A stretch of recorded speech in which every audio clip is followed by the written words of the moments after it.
औज़ुबिल्लाहिमिनश्शैतानिर्रजीम बिस्मिल्लाहिर्रहमानिर्रहीम। अस्सलाम वालेकुम dear students of 10th class. आज का हमारा लेक्चर नंबर 7 है। लास्ट लेक्चर में हमने स्ट्रिंग फंक्शंस पढ़ लिए थे। जितने मैंने फंक्शंस आपको पढ़ा दिए वो आपके सिलेबस के मुताबिक थे। आज का जो हमारा क्वेश्चन है वो है what is user defined function. IT series की बुक में आपको ये 122 पेज पे मिल जाएगा। जिन बच्चों के पास आईटी सीरीज़ बुक नहीं है तो वो यहाँ से मैं जो निशान लगवाऊंगा आप वहाँ से नोट कर लेंगे इस क्वेश्चन के बारे में। तो आज हमने जो टॉपिक डिस्कस करना है वो है what is user defined function and explain the method of creating user defined function. सबसे पहले तो आपने ये एक्सप्लेन करना है कि यूजर डिफाइंड फंक्शन क्या होता है, और दूसरी बात इसमें ये बतानी है कि हम एक यूज़र डिफाइंड फंक्शन को बना कैसे सकते हैं, डिफाइन कैसे कर सकते हैं। ठीक है, हम अपना फंक्शन कैसे बना सकते हैं। इससे पहले जो आपने पढ़ा वो बने बनाए फंक्शन थे, जैसा कि VAL का फंक्शन, ABS का फंक्शन और बहुत सारे फंक्शन, वो बने बनाए फंक्शन थे। और अब हम अपना फंक्शन खुद डिफाइन करके फिर उसको यूज़ करेंगे। तो सबसे पहले आपने इसकी डेफिनेशन याद करनी है। User defined function, what is user defined function. तो डेफिनेशन में आपने ये बात याद रखनी है, a type of function written by the programmer is called user defined function. ये इसकी डेफिनेशन है कि फंक्शन की एक ऐसी टाइप जिसको प्रोग्रामर लिखता है या जिसको हम खुद लिखते हैं, जिसको हम खुद डिफाइन करते हैं, इसे हम कहते हैं user defined function. A program may contain many user defined functions। एक प्रोग्राम के अंदर बहुत सारे यूजर डिफाइंड फंक्शंस हो सकते हैं। मतलब जो हम यूजर डिफाइंड फंक्शन बनाते हैं तो एक प्रोग्राम में एक से ज़्यादा हम बना सकते हैं। ये आपका MCQ भी बन सकता है। A program may have functions, user defined functions 1 2 3 4। तो हम इसमें बता सकते हैं कि इसमें बहुत सारे यूजर डिफाइंड फंक्शंस होते हैं।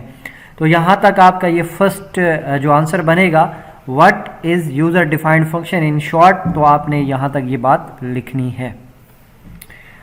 आगे वो कह रहे हैं these functions are written according to the exact requirement of the users. अब ये फंक्शन क्यों बनाए जाते हैं, ये फंक्शन लिखे जाते हैं या बनाए जाते हैं किसके मुताबिक, exact requirement of the user, user की एग्जैक्ट रिक्वायरमेंट्स के मुताबिक।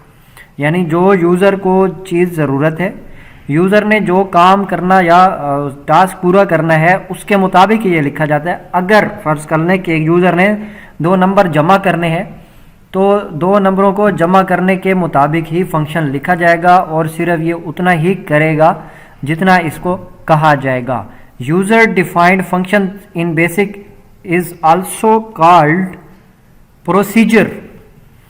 तो यहाँ पे आपने ये वाली लाइन अंडरलाइन करनी है और ये इंपॉर्टेंट लाइन है कि यूजर डिफाइंड फंक्शन जो है बेसिक में it is also called procedure. User defined function को प्रोसीजर भी कहा जाता है। ये बात MCQ में पूछी जा सकती है और ये क्वेश्चन ऐसे भी बन सकता है और आपसे पूछा जा सकता है कि define a procedure, define procedure. तो डिफाइन प्रोसीजर की डेफिनेशन फिर आपने यही करनी है, type of function written by the programmer is called user defined function, it is also called a procedure। तो यहां तक फिर आपका आंसर ये बन जाएगा। नेक्स्ट पैराग्राफ की तरफ मूव करते हैं। User defined functions perform different operations and return a single value.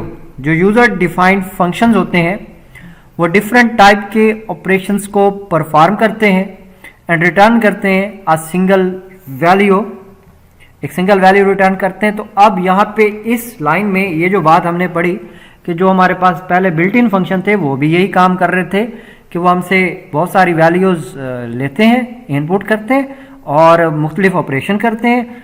अपना अपना ऑपरेशन करने के बाद हम एक सिंगल वैल्यू रिटर्न करते हैं, जैसा कि ABS का फंक्शन पढ़ा आपने, इंट का फंक्शन पढ़ा। अब यहाँ पे इसमें ये बात याद रखनी है आपने कि आपसे MCQ पूछा जा सकता है कि यूजर डिफाइंड फंक्शन क्या करते हैं, कि रिटर्न करते हैं how many values, only single value. These functions are created to perform such tasks which are frequently required by the programmer। इस लाइन का मतलब ये है कि ये फंक्शन इसलिए बनाए जाते हैं ताकि हम ऐसे टास्क कर सकें, ऐसे काम कर सकें which are frequently required by the programmer, जिसे प्रोग्रामर को बार बार ज़रूरत पड़ती है। मिसाल के तौर पे हमने 2 नंबर जमा करने का एक फंक्शन बनाया है और उसमें बार बार हमने बहुत सारी जगह पे 2 नंबर जमा करने हैं, तो बार बार कोड लिखने की बजाय हम एक बार में ही फंक्शन बना के रख लेते हैं और जहाँ भी 2 नंबर जमा करने होंगे तो वहाँ पे वो फंक्शन यूज़ करके, वो प्रोसीजर यूज़ करके हम आसानी के साथ अपना काम कर सकते हैं।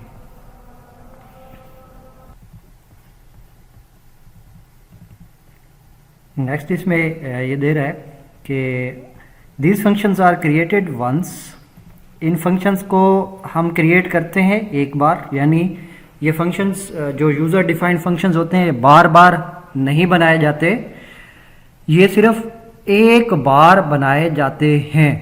These functions are created once, इनको सिर्फ एक बार बनाया जाता है, and used again and again, और इनको यूज करते हैं again and again as required, जब हमें इनकी ज़रूरत पड़ती रहती है।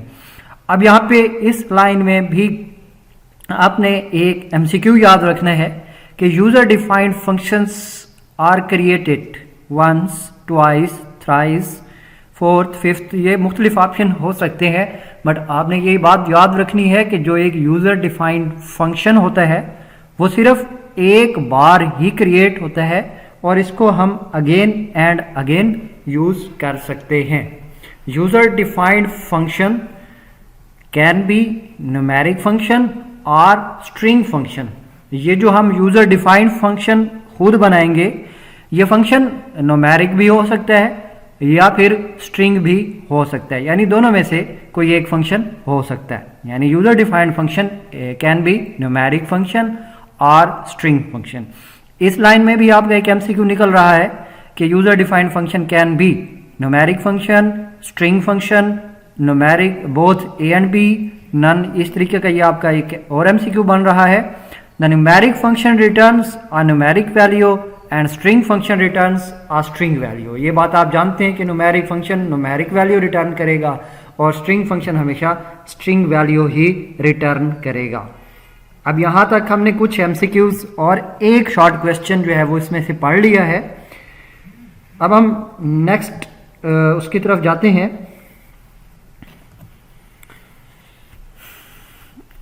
अभी यहाँ पे आपने जो नेक्स्ट बात याद रखनी है, अब हम आपका दूसरा जो पार्ट आ रहा है क्वेश्चन का, शॉर्ट क्वेश्चन है कि how to create a user defined function. एक यूज़र डिफाइंड फंक्शन को हम कैसे क्रिएट कर सकते हैं, तो इसमें आपने इसका सिंटैक्स याद रखना है। तो यहाँ पे आपने ये लफ्ज़ याद रखना है DEF स्पेस FN, ये स्टेटमेंट है। DEF FN statement is use to create user defined functions.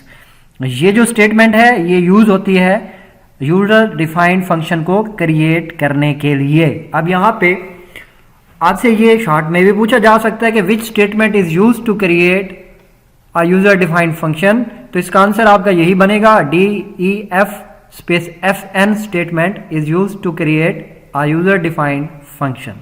MCQ भी बन सकता है कि विच स्टेटमेंट इज यूज्ड, या फिर ये बन सकता है कि DEF के साथ कौन सा वर्ड यूज होता है, तो उसके साथ FN का वर्ड यूज होता है। A function must be defined before it can be called.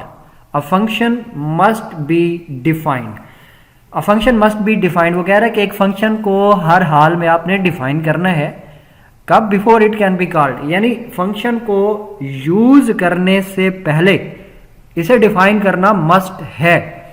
अगर हम फंक्शन को यूज पहले करते हैं और बनाते बाद में है, डिफाइन बाद में करते हैं, तब ये वर्क नहीं करेगा। ठीक है, जैसे अब पहले हम अगर 2 नंबरों को जमा करने का फंक्शन बनाएंगे तो तभी उसको हम यूज कर पाएंगे। अगर हमने एक फंक्शन बनाया ही नहीं है पहले और हम उसको पहले यूज करना चाहते हैं तो हम ऐसा नहीं कर सकते, क्योंकि पहले फंक्शन को बनाना पड़ेगा, डिफाइन करना पड़ेगा। After defining the function then हम उसको यूज कर सकते हैं। If a function is called before it is defined. अगर हम एक फंक्शन को कॉल करते हैं, अब यहाँ पे कॉल का मतलब है यूज करना, अगर हम एक फंक्शन को कॉल करते हैं, यूज करते हैं कब? Before it is defined.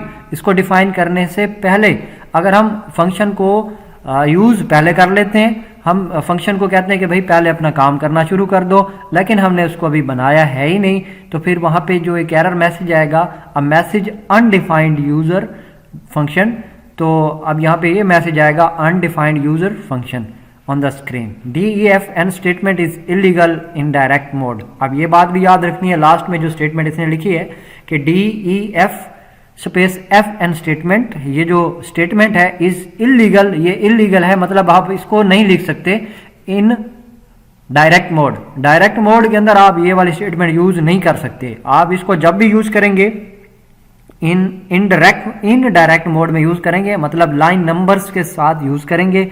With out line numbers आप ये वाले स्टेटमेंट यूज नहीं कर सकते। क्लियर? तो यहां पे आपने ये बातें याद रखने के बाद इसके बाद है सिंटैक्स। इसका सिंटैक्स याद रखना है।